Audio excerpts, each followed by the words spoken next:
Bonjour! Aujourd'hui, toi et moi, on cuisine du seitan. On va l'accommoder de 3 façons différentes. Ne t'embête pas. Ou tu fais un bouillon neutre avec un goût qui passe partout, ou tu fais pas de bouillon du tout, tu fais juste chauffer de l'eau. Moi, je te conseille plutôt de faire un choix entre les préparations que je vais faire et simplement de le cuisiner en grosse quantité. Donc par exemple, je vais en faire un au saté, un seitan à la noix de muscade et un seitan à la sauce soja. Toi, fais-en un seul et mets les portions pour une personne quoi. Pour confectionner notre seitan, il nous faut du gluten de blé pur. Généralement, elle tourne autour des 80-85 grammes de protéines au 100 grammes, donc super protéiné. De la farine de blé. Je vais faire 3 seitans différents. Un au saté, un à la sauce soja et un à la noix de muscade. Maintenant, on va faire un bouillon. Le but final, ce sera de faire cuire le seitan dedans. Mais avant ça, on va se servir du bouillon pour lier le gluten. Moi, je mets du saté. Tu mets les épices que tu veux. Donc là, si tu fais un seul seitan et que tu veux en faire pour plusieurs fois, je te conseille de mettre 200 grammes de gluten. Moi, je vais en faire plusieurs portions à différents goûts, donc je vais mettre 100 grammes. Bon, ce sera 109 grammes. Ensuite, il faut que tu mettes 50 grammes de farine. Moi, pareil, je vais mettre que 25 grammes. On mélange un petit peu tout ça. Maintenant, tu mets les épices de ton choix. Moi, je mets de l'ail en poudre, du sel. Et pour le premier, on va mettre du saté. De ton côté, si tu fais une portion à 200 grammes de gluten, tu mets 2 louches et demie de ton bouillon. Moi, j'en ai fait qu'une, donc je vais mettre une louche, un quart. Faut qu'il soit chaud, mais pas bouillant. Et là, il faut aller assez vite pour mélanger parce que le gluten prend très rapidement.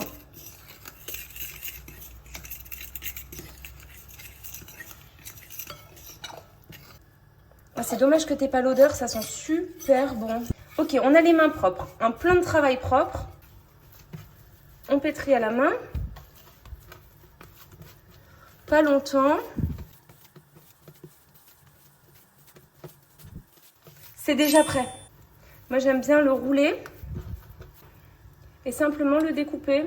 Ceux-là, je vais les faire assez petits. Une fois que notre bouillon est en train de bouillir, on met tout dedans et on recommence simplement avec nos 2 autres portions. Donc moi, 100 grammes de gluten de nouveau, 25 grammes de farine, mon sel. Je vais remettre de l'ail. Et cette fois-ci, ce sera à la sauce soja sucrée, mais on peut le faire à la sauce soja salée. Je pense que 2 cuillères à soupe, c'est bien. Le bouillon, cette fois-ci, qui est brûlant. Donc, je vais faire attention de ne pas me brûler. Une louche. J'en mets un peu moins, du coup, vu qu'il y a la sauce soja. Ma fourchette. On mélange. Bon, c'est le moment où il va falloir se brûler un petit peu les patounettes. C'est très chaud, mais ça brûle pas. Mais je crois que j'ai une sensibilité à la chaleur qui est très faible. Des fois, mon mec se brûle et moi, je prends le truc à la main. Donc, je sais pas trop si ça brûle. Peut-être que ça vous brûlera. Donc, faites attention. Je vais les faire petits aussi, mais on peut les faire en plus gros. Pareil, on met tout ça à cuire. Franchement, sur la cuisson, on n'est pas à 5 minutes près. Et on recommence pour le petit dernier. Hop là, on n'aura jamais fait un sang parfait. C'est pas grave. Notre copine la farine. Ouais, je vais pas mettre d'ail, ouais. Muscade.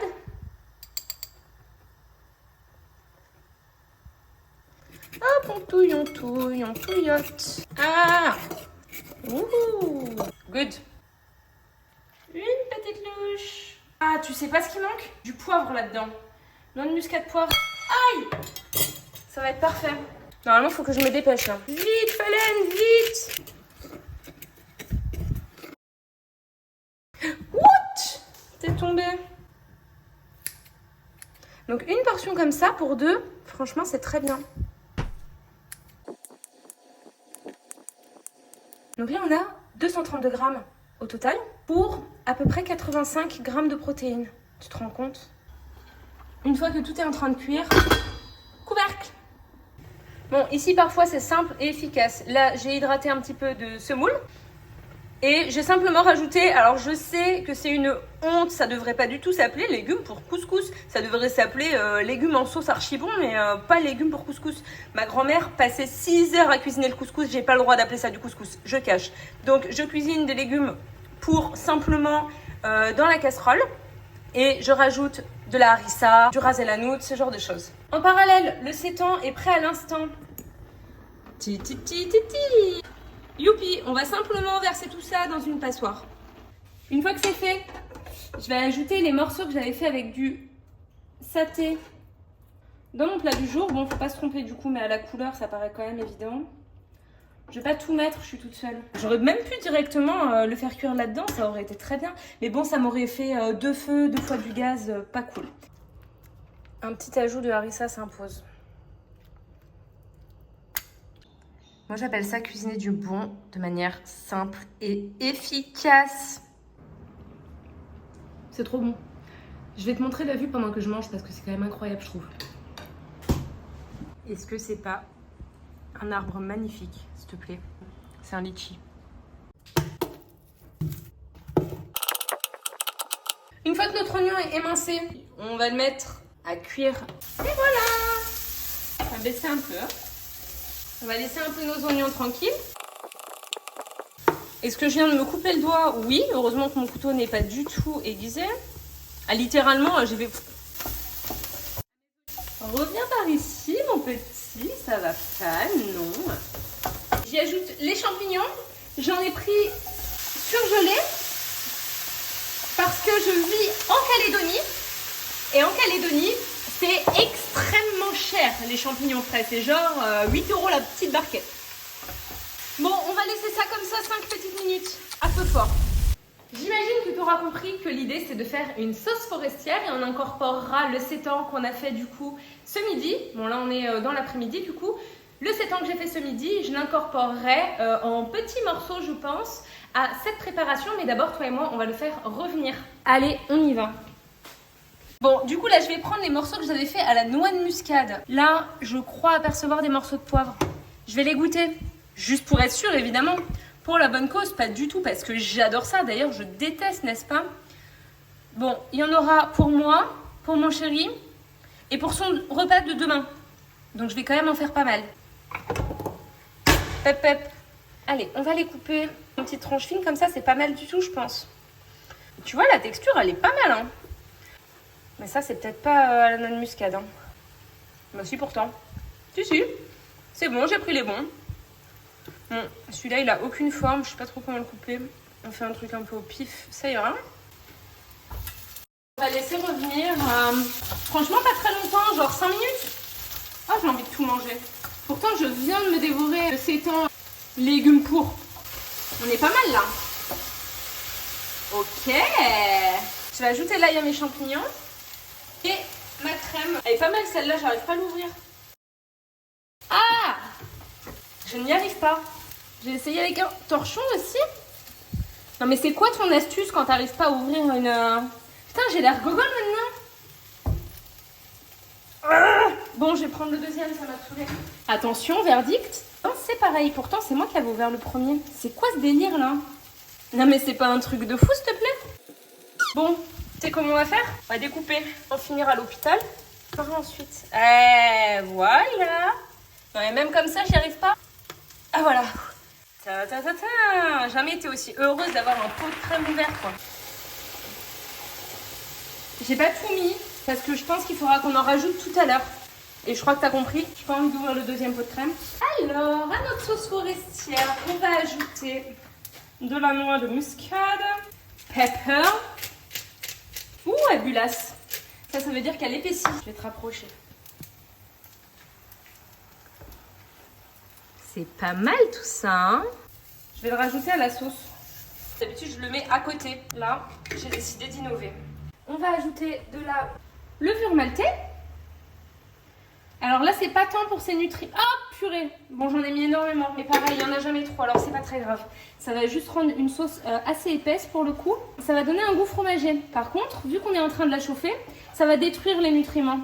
Alors, généralement, j'en reparsème au-dessus du plat, une fois qu'il est servi. Bon, alors là, va largement falloir rajouter de la crème avec toute la levure maltée que j'ai mis.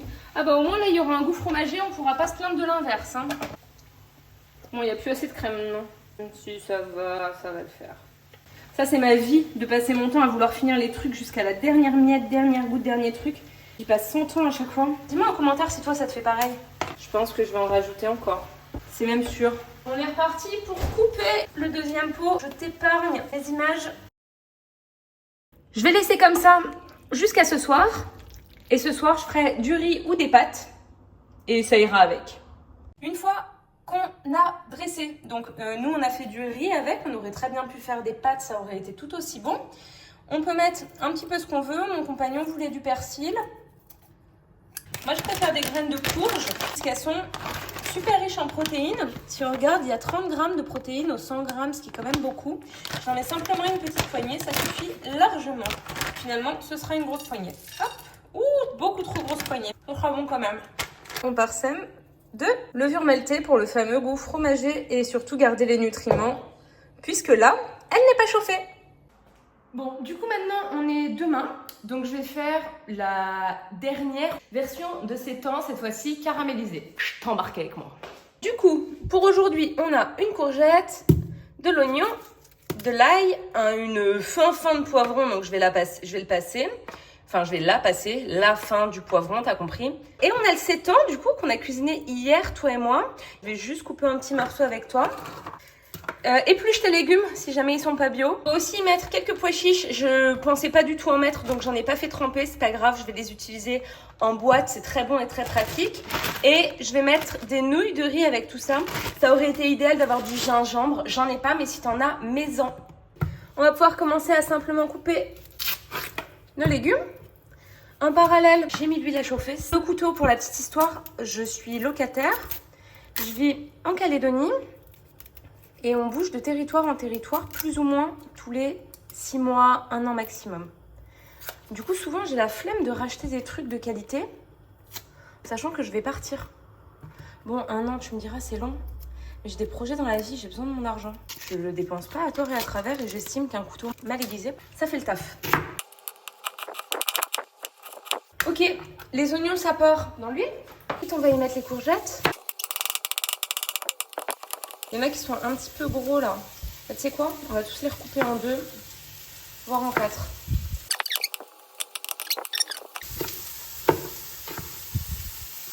Mais ça coupe même pas. Hop, ça ira très bien. Le poivron, c'est une mine à pesticides. C'est comme le raisin par exemple. Prenez les bio si vous en avez la possibilité. Pour le coup, je trouve, alors je sais pas en métropole, mais je trouve qu'en bio, les poivrons, ça coûte beaucoup plus cher. Mais s'il y a un seul truc que vous devez acheter bio, franchement, c'est ça. Et la levure maltée. On va ajouter de l'ail pour le poivron. Il y en a tellement peu que j'ai envie de le garder pour le dressing final en fait. Sans le faire cuire, garder toutes ces vitamines. Donc je pense que je vais faire ça. On va pas le mettre à la casserole celui-là. S'il y a un germe, t'enlèves le germe. Moi j'estime que ça veut dire qu'il n'y a pas de germe. Hein. Je suis pas une professionnelle du germe de l'ail. Mais là, excuse-moi, je peux rien enlever. Hein. J'ai pas de grand métal, mais rappelle-toi, mon couteau n'est pas aiguisé. C'est un couteau à beurre le truc. Je mets les courgettes et je vais attendre un petit peu avant d'ajouter les pois chiches. Bon, et l'ail aussi. L'ail, ce sera plutôt vers la fin. Et l'oignon rouge, ce sera pour dresser aussi. On enlève la peau quand même. Hein. On n'est pas peau d'oignon vort. Bon, je t'ai raconté toute ma vie pendant 5 minutes et en fait, j'avais pas filmé. Ce qui s'est passé, c'est que j'ai coupé les morceaux de sétan. J'en ai coupé suffisamment pour en avoir maintenant, pour moi et mon compagnon. Et que mon compagnon en ait aussi pour demain. Il n'y a aucun problème. Le sétan, une fois qu'on l'a fait, qu'on l'a cuit et tout, comme on a fait hier ensemble, tu le congèles. Comme ça te fait une portion pour plus tard. Tu peux le mettre au frigo pour quelques jours. J'en fais assez pour que mon compagnon puisse emmener au travail, puisque à la cantine, il n'y a pas de protéines végétales, donc c'est quand même plus pratique pour lui d'emmener.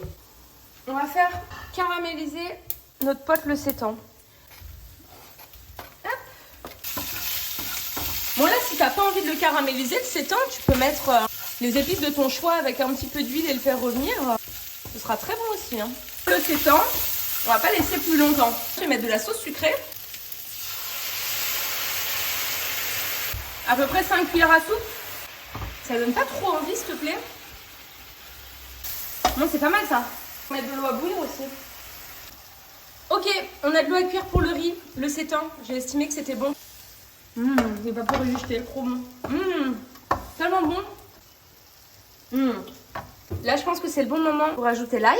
Et je vais aussi ajouter mes pois chiches. Ils sont déjà cuits, les pois chiches en boîte.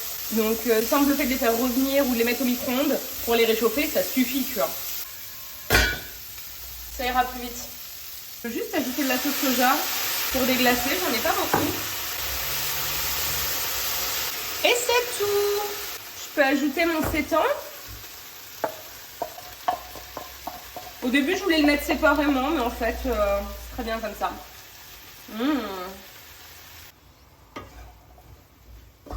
Ça veut pas bouillir. Je sais pas pourquoi. En tout cas, ça, c'est prêt.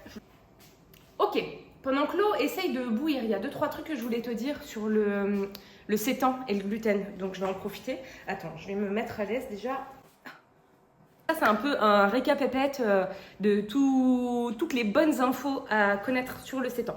Le sétan, tu l'as vu, du coup, on vient de le faire ensemble. C'est du gluten pur en poudre, de l'eau et des épices de ton choix. Le gluten pur, c'est l'amidon qu'on a retiré à la farine, en gros. Et le gluten, c'est la protéine du blé. Donc, si tu retires tout l'amidon, il ne reste que la protéine. Donc, le gluten, c'est ça, la protéine. Donc, ça monte à peu près à 80 grammes de protéines au 100 grammes. C'est énorme. La viande, normalement, c'est 25-30 grammes. Donc là, si tu prends que la protéine, ça fait ça. Donc si tu le cuisines, tu montes à quelque chose à comme 30 grammes de protéines par portion de 100 grammes de sétan terminé. C'est énorme, vraiment. Donc ça en fait une protéine végétale super intéressante. D'autant plus que tu as beaucoup d'acides aminés, du coup. C'est ce qui va composer la protéine, dirais-je. Et tu as beaucoup d'acides aminés essentiels. Les acides aminés essentiels, c'est quoi? C'est les acides aminés donc que ton corps ne sait pas produire. Donc disons que c'est ce qu'il faut vraiment retrouver dans l'alimentation puisque les autres, le corps peut le synthétiser. Et là, le gluten contient des acides aminés essentiels, donc c'est très bien. Si tu es intolérant ou intolérante au gluten, c'est mort, tu peux pas faire cette recette. On peut pas faire du sétan avec autre chose que du gluten de blé.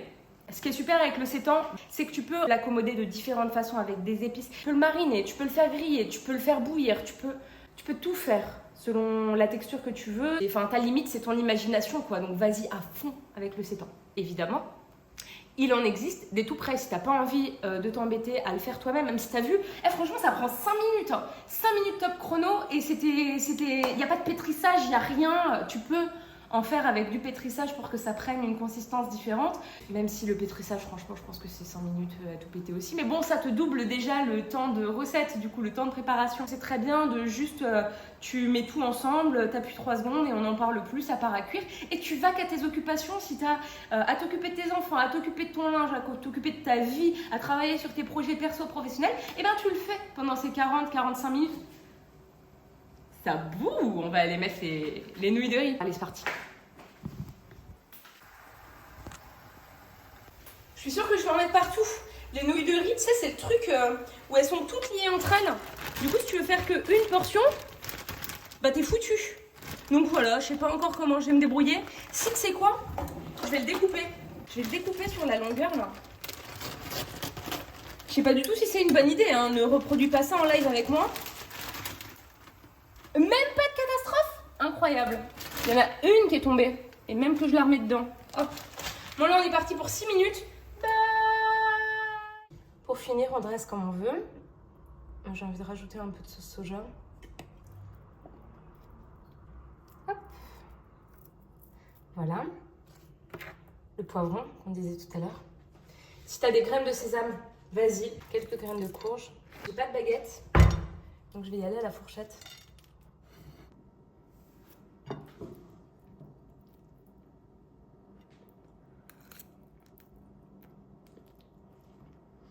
Bon. On va toi et moi faire un petit calcul pour savoir combien de protéines chaque portion de 100 grammes nous rapporte. Donc on a 232 grammes, donc ça c'était pour la dernière portion, mais c'était à peu près tous pareil vu qu'on a utilisé les mêmes quantités. On a 232 grammes de produits finis. On avait 100 grammes de gluten, 25 grammes de farine traditionnelle. Elle a 13 grammes de protéines au 100 grammes. Lui, là, environ 85 grammes de protéines au 100 grammes. Donc sur le total, ça plus ça, hop, 88 grammes. Si on veut savoir au 100 grammes, 88 divisé par 232 fois 100, ça nous fait 37,93 grammes de protéines au 100 grammes. Est-ce que c'est pas magnifique ça? Je suis une craque.